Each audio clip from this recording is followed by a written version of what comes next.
Penerapan gaya Lorentz pada alat mixer sederhana. Sebelum masuk ke pembahasannya, kenalan dulu yuk sama anggota kelompok kami. Nama saya Zasal Sabila HT, NIM 121260074. Nama saya Intan Kusuma Wardani dengan NIM 121260073. Nama saya Rensi Violita dengan NIM 121260076. Saya Akmal Hamami, NIM 121260075. Saya Daniel Kristiananda dengan NIM 121260077. Pada tugas kali ini, kelompok 1 dari TPB 36B pada tugas RBL Fisdes 2 yang bertema Seminar Ilmuwan Internasional mengambil judul Penerapan Gaya Lorentz pada alat mixer sederhana. Maksud dari alat mixer sederhana ini adalah motor listrik sebagai penerapan gaya Lorentz. Gaya Lorentz adalah gaya yang ditimbulkan oleh muatan atau partikel listrik atau medan listrik yang bergerak dalam suatu medan magnet dengan rumus F sama dengan B dikali I dikali L. Sebagai contoh lain dari motor listrik pada kehidupan sehari-hari adalah sepeda motor listrik, robot, alat pemotong rumput, pompa air, mixer, mesin cuci, dan peralatan industri pabrik lainnya. Berikut adalah alat dan bahan yang diperlukan untuk pembuatan alat. Alat diantaranya yaitu solder, lem tembak, cutter, dan tang. Bahan diantaranya yaitu kawat, motor DC, baterai 1,5 volt 2 buah, saklar kecil, paralon 0,5 inci, dan botol air mineral. Baiklah, itu tadi adalah alat dan bahan yang akan kita gunakan pada percobaan kali ini.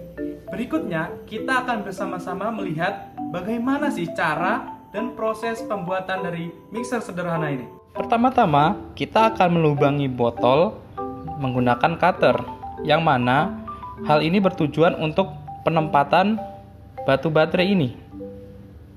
Pada botol nantinya, kita akan menggunakan holder baterai untuk menempatkan kedua baterai ini dalam botol. Dalam botol, kita juga sudah menandai badan botolnya dengan sesuai ukuran holder baterai.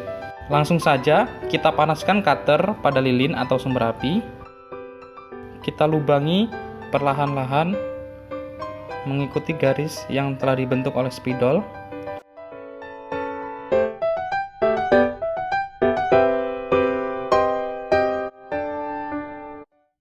Setelah selesai, sisa dari badan botol ini jangan kita buang terlebih dahulu, karena nantinya kita akan memakainya kembali untuk menutup batu baterai yang ada di dalam botol ini.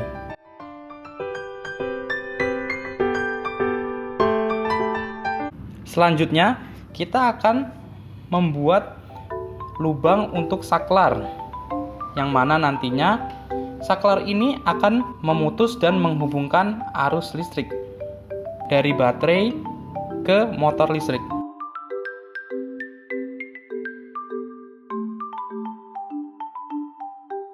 Baiklah, untuk bagian yang selanjutnya kita akan rangkai antara ujung dinamo dengan ujung kawat dengan solder sehingga keduanya akan terhubung. Pertama-tama kita akan membengkokkan ujung kawat secara melingkar. Selanjutnya kita akan menyambungkannya dengan kawat timah dengan menggunakan solder ke ujung dinamonya. Setelah selesai kita solder pada bagian kawat ke dinamonya, selanjutnya kita akan menyambungkan paralon dengan tutup botol yang sudah kita rancang pada kawat tersebut. Seperti ini. Kemudian pada bagian ujung-ujung paralon yang telah menempel dengan tutup botol ini akan kita rekatkan dengan lem.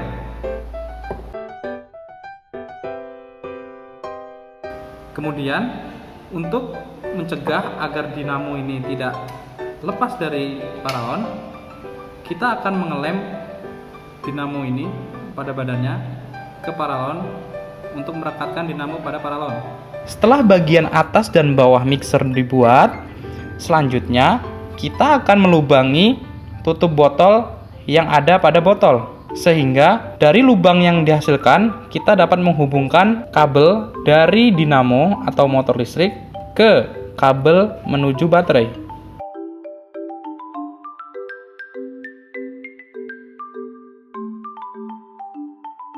Kemudian kita akan merekatkan bagian paralon yang menempel pada tutup botol menggunakan lem.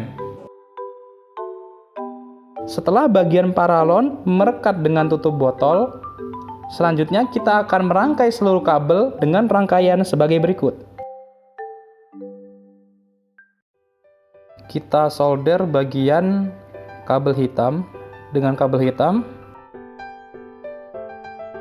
Kemudian kita solder bagian kabel merah dari holder baterai ke saklar.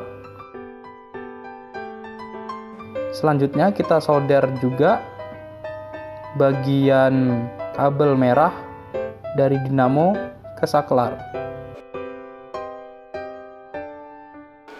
Setelah saklarnya masuk pada lubang saklar, kita tes. Oke, sudah bekerja. Ini menandakan rangkaian terhubung. Selanjutnya, kita akan menutup lubang yang telah kita buat di awal tadi dengan sisa bagian tubuh botol menggunakan lem tembak yang akan kita panaskan dari sumber api atau lilin ini.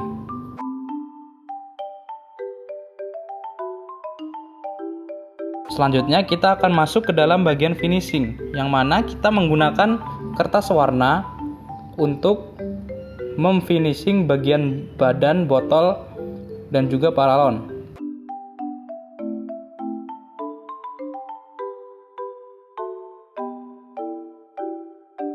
Untuk membuktikan kinerja alat ini, dilakukan percobaan pada 1 butir telur. Setelah telur dimasukkan ke dalam gelas, ambil mixer sederhana dan nyalakan saklarnya.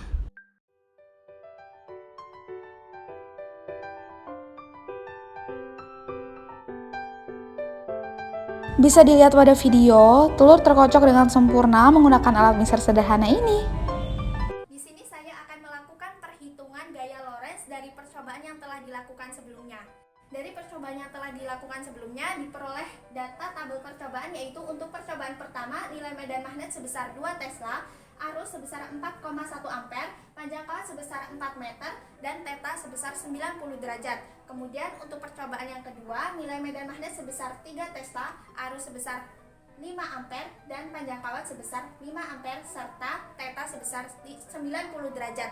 Kemudian, rumus yang digunakan pada percobaan ini adalah F sama dengan B kali I kali L kali sin theta, di mana F adalah gaya Lorentz dengan satuannya Newton, B adalah medan magnet dengan satuan Tesla, I adalah arus dengan satuan ampere, L adalah panjang kawat dengan satuan meter, dan theta adalah sudut.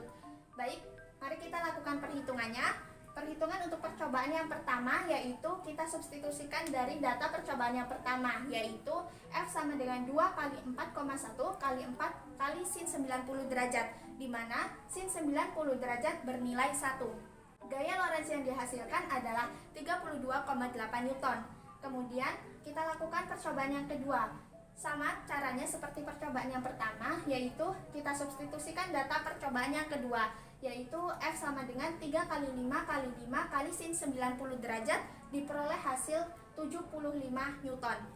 Dari hasil perhitungan yang telah kita dapatkan, dapat ditarik kesimpulan bahwa semakin besar nilai medan magnet dan arus, maka gaya Lorentz-nya akan semakin besar. Begitu pula sebaliknya, apabila nilai dari medan magnet dan arus itu diperkecil, maka gaya Lorentz juga akan diperkecil.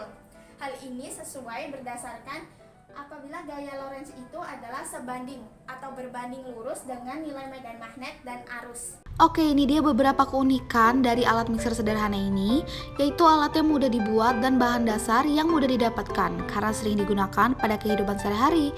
Keunikan lainnya adalah sebagai berikut. Yang pertama, rentang kecepatan yang lebih tinggi karena motor DC bertipe brushless memiliki rating putaran RPM yang tinggi. Yang kedua, kecepatan motor DC dapat dikontrol dengan mudah sesuai dengan kebutuhan yang diperlukan. Ketiga, efisiensi tinggi dan dalam pengoperasiannya tanpa suara. Yang keempat, karakteristik kecepatan dan torsi yang lebih baik. Selanjutnya, kelemahan dari alat ini adalah karena alatnya yang masih sederhana, sehingga kapasitasnya yang masih minim dan kurang mumpuni untuk memproduksi kue dalam skala besar. Nah, kelemahan yang lainnya adalah sebagai berikut. Yang pertama, sulit dikontrol kecepatannya karena kinerja kurang terpenuhi. Yang kedua, ketidakmampuan untuk beroperasi pada kecepatan rendah. Yang ketiga, secara fisik terlihat kurang menarik karena bahan dasar yang digunakan kurang optimal. Yang keempat, kurangnya fungsi yang disebabkan oleh kapasitas daya alat. Baik, sekian penjelasan dari kelompok kami. Terima kasih kepada teman-teman yang udah menonton videonya sampai akhir. Maaf juga jika banyak kekurangan di dalam video ini. Jika ada kritik dan saran bisa langsung komentar di bawah ya.